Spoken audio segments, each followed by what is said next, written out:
الحمد لله وكفى وسلام على عباده الذين اصطفى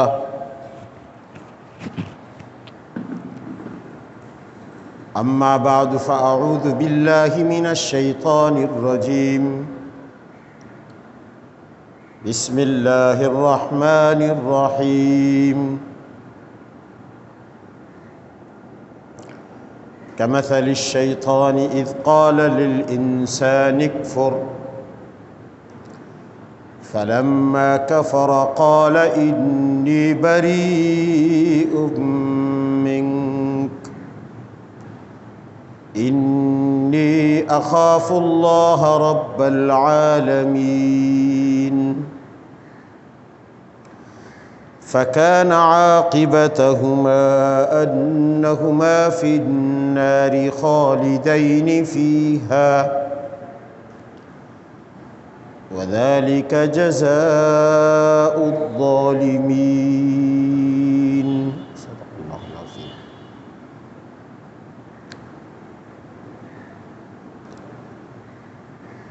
30 جولائی 2021 اور 19 ذو الحجہ 1442 ہجری کا آج کا جمعۃ المبارک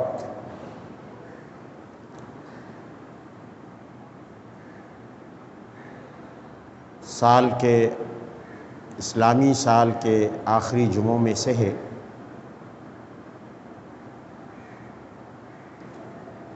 اور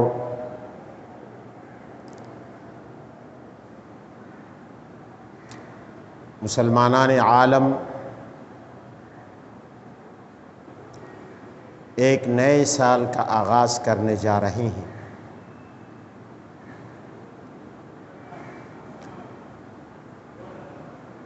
گزشتہ سال جس کے اب چند دن باقی ہیں،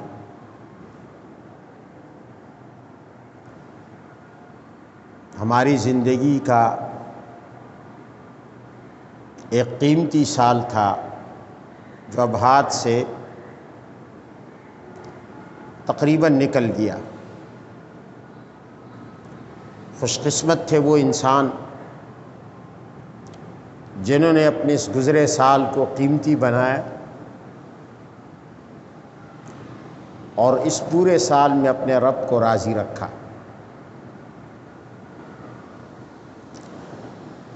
اللہ تعالیٰ کی رضا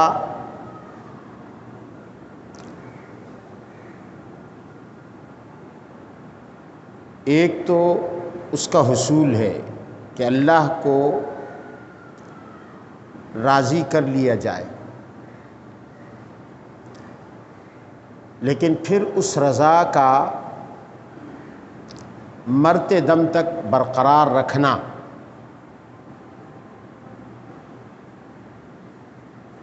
کہ پروردگار عالم انسان سے انسان کی آخری سانس تک راضی بھی رہے۔ دو چیزیں ہیں، رب کی رضا کا حصول اور پھر اس رضا کا باقی رہنا انسانی زندگی کے آخری سانس تک۔ یہ دونوں چیزیں اہم ہیں، لیکن یہ دوسری زیادہ اہم ہے۔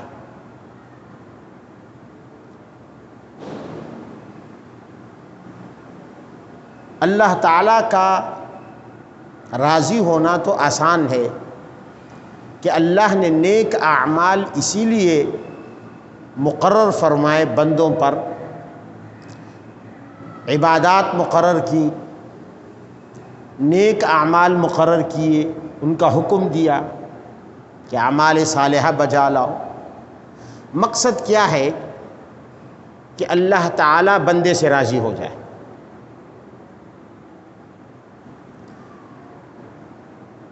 اس لیے اگر عمل قبول ہو جائے تو اس سے بڑی اور کوئی سعادت نہیں ہے۔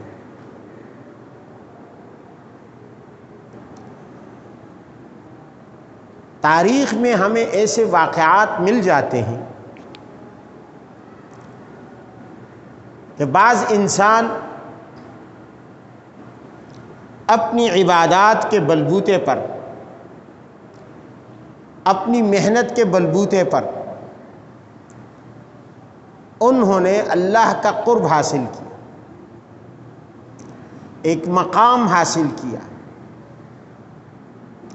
ایک اعلیٰ اور بلند ترین درجے تک پہنچ گئے،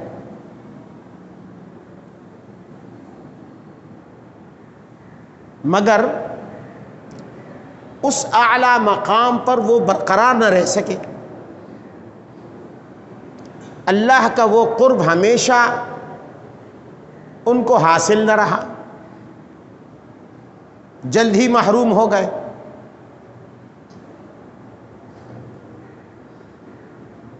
تو وہ جو قربت تھی، وہ جو نزدیکی تھی، وہ جو اللہ کی رضا کا حصول تھا، وہ ایک عارضی معاملہ ثابت ہوا، ایک کچھ دیر کے لیے۔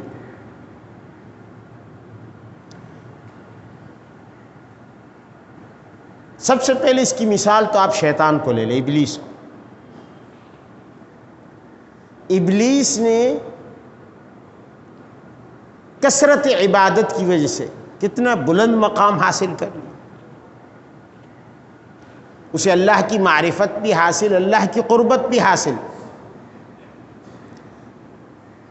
فرشتوں کی مجلس تک وہ پہنچ گیا، زمین سے بلند ہو کر آسمانوں کی وسعتوں اور افلاک کی فضاؤں میں وہ پہنچ گیا، فرشتوں کا مقدس ماحول اسے مل گیا، اتنا قرب، اتنی بلند سطح، مگر وہ برقرار نہ رکھ سکا، جلد ہی وہ اس مقام سے محروم ہوا۔ تو اس سے یہ بات ہمیں، یہ درس ہمیں ملتا ہے، یہ سبق ہمیں ملتا ہے، یہ بات بطور عبرت کے حاصل ہوتی ہے کہ کسی بھی انسان کو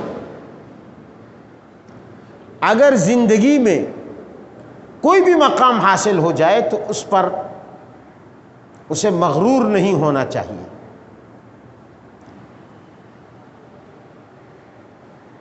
کسی بھی وقت اس سے وہ مقام چھن سکتا ہے،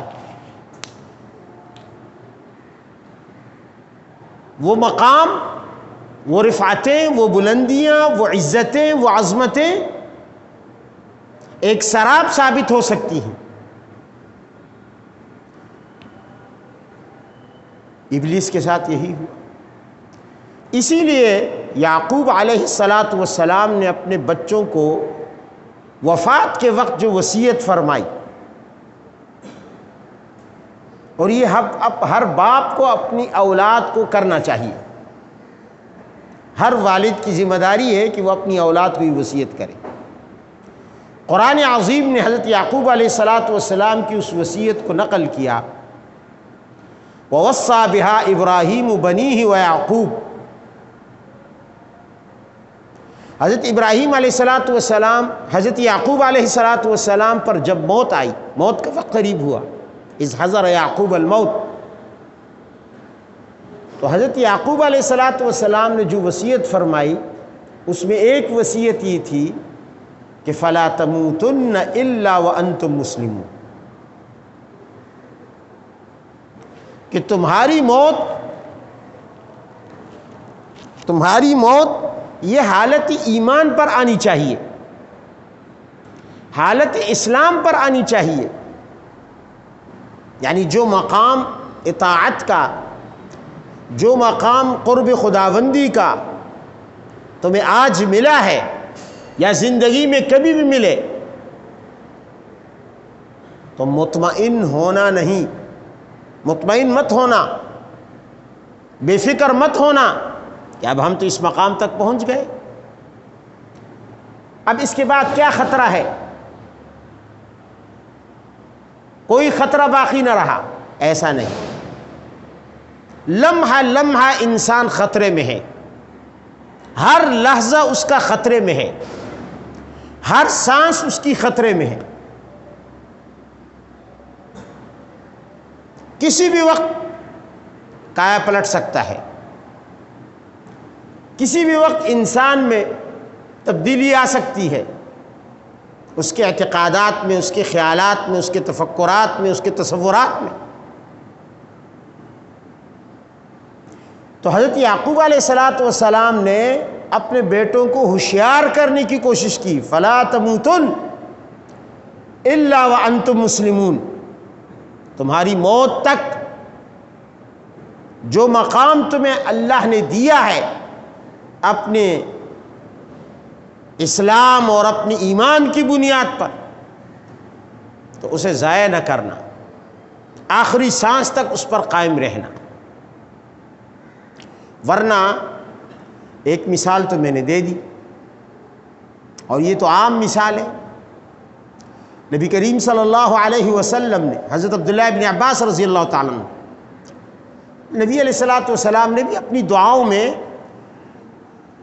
اس بات سے پناہ مانگی ہے، وَمِنَ الشَّقَاءِ بَعْدَ السَّعَادَةِ، کہ اللہ میں پناہ مانگتا ہوں کہ سعادت کا مقام مل جائے اور پھر اس کے بعد میں اس سے محروم ہو جاؤں اور بدبختی میں آ جاؤں اور بدبخت ہو جاؤں۔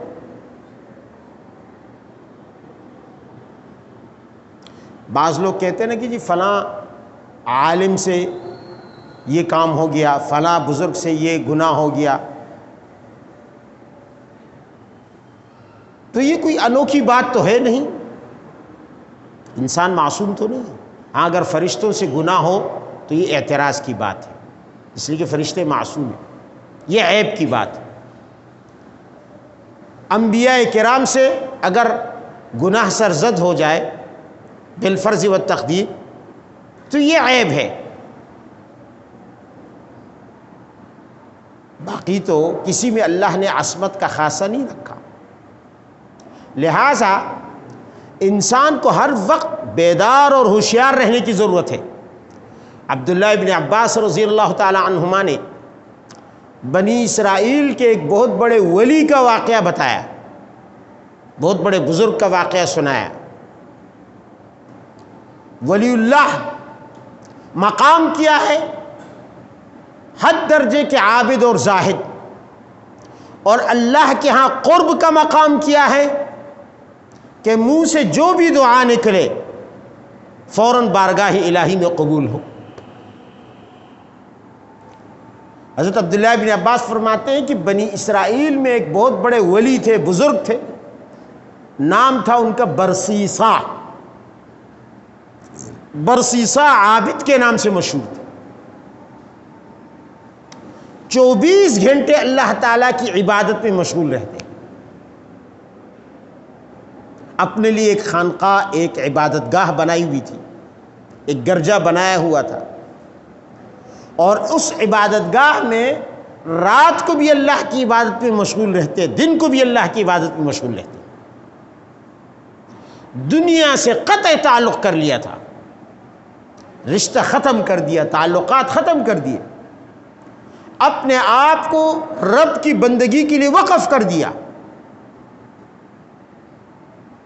اللہ نے مقام یہ دیا کہ پوری مخلوق کا مرجع بنا دیا، لوگ آ رہے ہیں، ایسے ایسے مریضوں کو لا رہے ہیں جن کا کہیں علاج ممکن نہیں۔ برسیسا بزرگ ہاتھ اٹھاتے ہیں، دعا کرتے ہیں، اس کی دعا کی برکت سے وہ لا علاج مریض ٹھیک ہو جاتا ہے۔ لوگوں میں دور دور تک شہرت پھیل گئی کہ اتنا بڑا ولی ہے، اتنا بڑا مستجاب الدعوات ہے، جس کی ہر دعا اللہ کی بارگاہ میں سنی جاتی ہے اور قبول کی جاتی ہے۔ عابد، زاہد، شب زندہ دار، دن کو روزہ دار۔ اب یہ اعلیٰ مقام شیطان کو بھی ملا تھا، اور شیطان سے چھن گیا، ابلیس سے چھن گیا۔ اب انسان کو اتنا بڑا مقام مل جائے تو ابلیس کہاں برداشت کر سکتا ہے؟ اس نے تو آدم علیہ السلام کے لیے یہ قربتیں برداشت نہیں کی، یہ رفعتیں برداشت نہیں کی، اور اس کا اور داؤ تو نہ چل سکا، البتہ جنت سے نکلوا کر زمین پر پھینکوا کر دم لیا اس نے،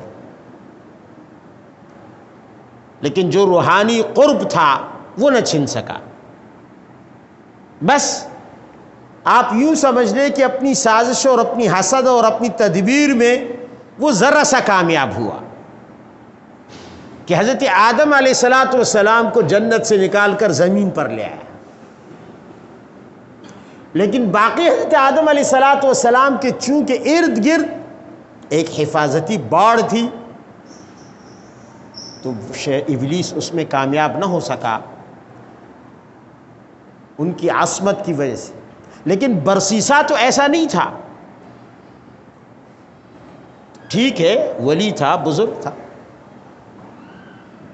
لیکن پیغمبر تو پھر بھی نہیں تھا۔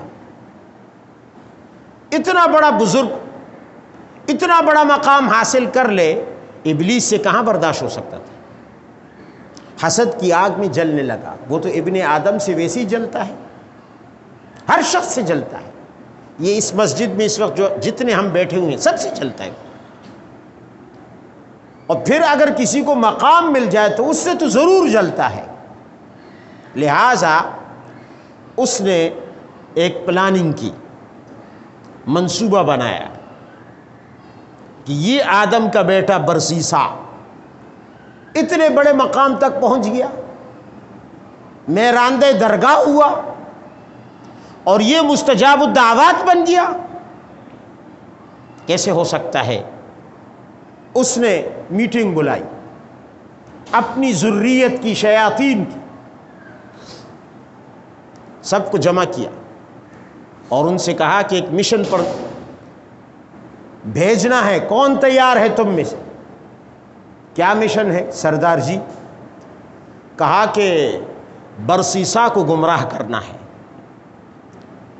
بڑی رفتیں ملی ہیں اسے، اللہ کا قرب ملا ہے اسے، بڑی بلندیاں ملی ہیں، ولی اللہ بن گیا ہے، بزرگ بن گیا ہے، معاشرے میں اس کی بڑی عزت ہے، بڑا اعتبار ہے۔ کون ہے میرے بچوں تم میں سے جو اس مشن کو سر انجام دے گا؟ ایک دیو سا تھا بدنما، وہ اٹھا، اس نے کہا کہ ابا جان میں ہوں نا۔ اب شیاطین نے بھی کہا، دوسرے ساتھیوں نے، کہ بھائی برسیسا اس مقام پر ہے کہ اس کو بہلانا پھسلانا ناممکن لگتا ہے، تو کیسے انجام دے گا؟ اس نے کہا یہ آپ مجھ پر چھوڑیں، میں اس کام کے لیے ہوں، میں اسے اس بلندی سے ذلت کی پستی میں گرا کر چھوڑوں گا۔ شیطان نے کہا ٹھیک ہے۔ ابلیس نے اس چھوٹے شیطان سے کہا، ابلیس نے، کہ ٹھیک ہے، دیکھ اگر تو نے یہ مشن سر انجام نہ دیا تو پھر کیا ہوگا؟ اس نے کہا پھر آپ جو سزا دیں، اب مجھے اپنی برادری سے نکال دیں۔ کہا ٹھیک ہے جاؤ۔ اب یہ آیا، اس نے جائزہ لیا کہ کس طرح اس کو گمراہ کیا جا سکتا ہے۔ اس علاقے کا ایک بادشاہ تھا، اس کے محل میں گیا، بیٹی تھی، اس کی بیٹی شہزادی اپنے گھر والوں کے ساتھ، بہن بھائیوں کے ساتھ، والدین کے ساتھ بیٹھی ہوئی گھر میں، یہ خبیث اس کے بدن میں گھس گیا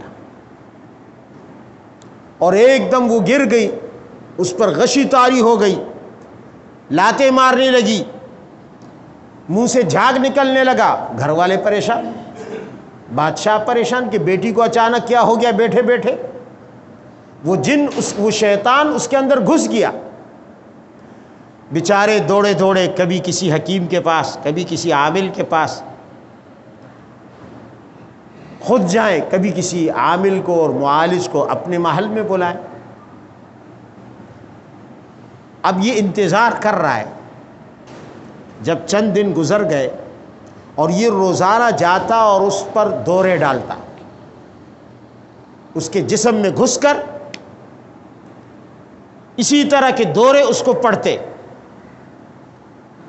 جب وہ تنگ آ گئے اس کے گھر والے اس کے علاج سے اور وہ علاج رہی، تو ایک دن یہ روپ بدل کر ایک بزرگ کی شکل میں وہاں پہنچا، خیرخواہ بن کر، اور اس نے ان سے کہا کہ کیا ہوا بھائی؟ انہوں نے کہا جی یہ بچی ہے شہزادی بیمار ہے۔ انہوں نے کہا کہ اس کا علاج؟ کہا علاج سے تو ہم تھک گئے، ہر طرح کا علاج کیا ہے، ٹھیک نہیں ہو رہی۔ اب یہ خود خبیث ہے جو اس کو بیمار کرتا تھا۔ اس نے کہا ٹھیک ہے کوئی مسئلہ نہیں ہے، اس کا علاج تو بہت آسان ہے۔ آپ نے برسیسا کا نام نہیں سنا؟ اس علاقے کا مشہور عابد اور زاہد، مستجاب الدعوات، آپ اس کے پاس لے کر جائیں، وہ دم کرے گا، دعا دے گا، اللہ تعالیٰ ٹھیک کر دے گا، بچی ٹھیک ہو جائے گی۔ وہ دوڑے دوڑے گئے، اس نے دم ڈالا، دعا کی اللہ تعالیٰ سے، برسیسا کی دعا تو قبول ہوتی تھی، وہ بچی ٹھیک ٹھاک ہو گئی۔ گھر لے کر آئے، دوبارہ اس پر دورہ پڑا۔ چند دنوں کے بعد یہی خبیث دوبارہ بزرگ کی شکل میں گیا، اور اس نے کہا کہ کیا ہوا؟ کہ جی پھر دورہ آ گیا۔ اس نے کہا اس طرح تھوڑی ہوتا ہے، آپ لوگ اس شہزادی کو برسیسا بزرگ کے پاس، حضرت کے پاس کم از کم چند دن وہاں اس کو اس کی رہائش رکھو، یہ اس کے ساتھ رہے، روزانہ وہ اس پر دم کرے اور اس کے لیے دعا کرے۔ جب چند دن یہ وہاں اس عبادت گاہ میں رہے گی تو اس کو شفا ملے گی، پھر یہ مستقل ٹھیک ہوگی۔ اس طرح تھوڑی ہوگا کہ تم لے کے چلے جاؤ اور پھر جلدی سے واپس لے آؤ۔ نے کہا مشورہ تو بڑا اچھا ہے۔ وہ پھر دوڑے دوڑے اس بچی کو لے کر گئے شہزادی کو برسیسا کے پاس کہ حضرت وہ ہم نے آپ سے دعا کروائی تھی، بچی ٹھیک ہوئی تھی، لیکن یہ پھر اس پر دورے پڑنے لگے۔ آپ ایسا کریں، اس کو اپنی اس عبادت گاہ میں، اس گرجے میں اسے رہائش کی جگہ دیں، تاکہ روزانہ آپ اس کو دعا دیتے رہیں، اس کو دم کرتے رہیں۔ اس نے کہا نہ بابا، میں اس لڑکی کے ساتھ یہاں کیسے رہ سکتا ہوں، اسے لے جاؤ، یہ نامحرم ہے۔ اب وہ اصرار کرتے گئے، یہ انکار کرتا گیا، کافی دیر اس کا انکار جیسے جیسے بڑھتا ان کا اصرار بڑھتا، وہ منتوں پر اتر آئے، بادشاہ بھی تھا، روب داب بھی تھا اس کا۔ بالآخر برسیسا مجبور ہوا، اس نے کہا ٹھیک ہے جی آپ بچی کو یہاں چھوڑ دیں۔ اب وہ بچی کو چھوڑ کر چلے گئے، حضرت پر اعتماد ہے، حضرت تو بہت اللہ والے ہیں، بہت بڑے بزرگ ہیں، ان پر تو بے اعتمادی ہو ہی نہیں سکتی۔ اب برسیسا کھانے کے وقت اس کو کھانا دیتا نظریں جھکا کر، اور ساری رات اور سارا دن الگ تلگ کمرے میں اس کو اس نے رکھا، اور خود دوسرے کمرے میں اللہ کی عبادت میں مشغول رہتا، رات کو بھی دن کو بھی۔ اب وہ شیطان، وہ خبیث چکر لگا رہا ہے کہ کس طرح میں اس کو جال میں پھنساؤں۔ اب تو خلوت کروائی پہلے سٹیپ پر، دوسرے سٹیپ پر اس نے کیا کیا، ایک دن اچانک برسیسا کی نظر اس شہزادی پر پڑی، نوجوان اور تھی بھی شہزادی، حسن و جمال کا پیکر، یہ بیچارہ تو فریفتہ ہو گیا۔ اب اس کے نفس نے جب سرکشی شروع کی تو ادھر شیطان کو راستہ مل گیا کہ چلو اندر سے بھی ایک ساتھی ہے، اس کا نفس اب میرا ساتھی بننے لگا ہے، چلو یہی وقت ہے چوٹ مارنے کا۔ وہ گھسا اور اس نے اس کے اندر وسوسے ڈالنے شروع کی کہ بھائی یہی وقت ہے، کون دیکھ رہا ہے، اکیلے ہو، پھر یہ موقع نہیں ملے گا۔ بالآخر اس کو اتنا مجبور کیا شہوت سے اور خواہشات نفسانیہ سے کہ اس نے اس لڑکی کے ساتھ بدکاری کر لی۔ اتنا بڑا بزرگ، اتنا بڑا مستجاب الدعوات ایک لمحے میں پھسل گیا۔ پھسلنے کے بعد اب یہ تو چلا گیا۔ چند دنوں کے بعد یہ آیا، اس نے جائزہ لیا، اس نے کہا حضرات یہ آپ نے کیا کر دیا، یہ تو بہت بڑا جرم کر دیا، اب اگر اس کا بچہ ہوگا تو آپ بادشاہ کو کیا منہ دکھائیں گے؟ دنیا کو آپ کیسے منہ دکھائیں گے؟ یہ تو امید سے ہے۔ اب برسیسا نے سر پکڑ لیا کہ یہ کیا ہو گیا، یہ تو واقعی بدنامی ہے۔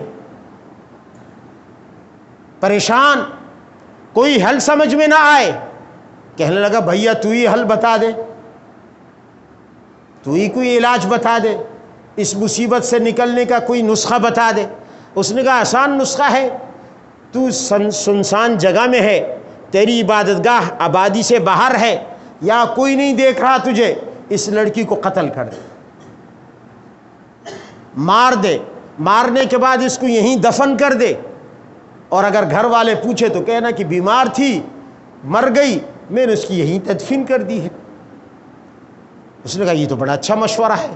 اس نے چھری لی، اس بچی کو ذبح کیا اور اسے وہیں گرجے میں دفن کر دیا۔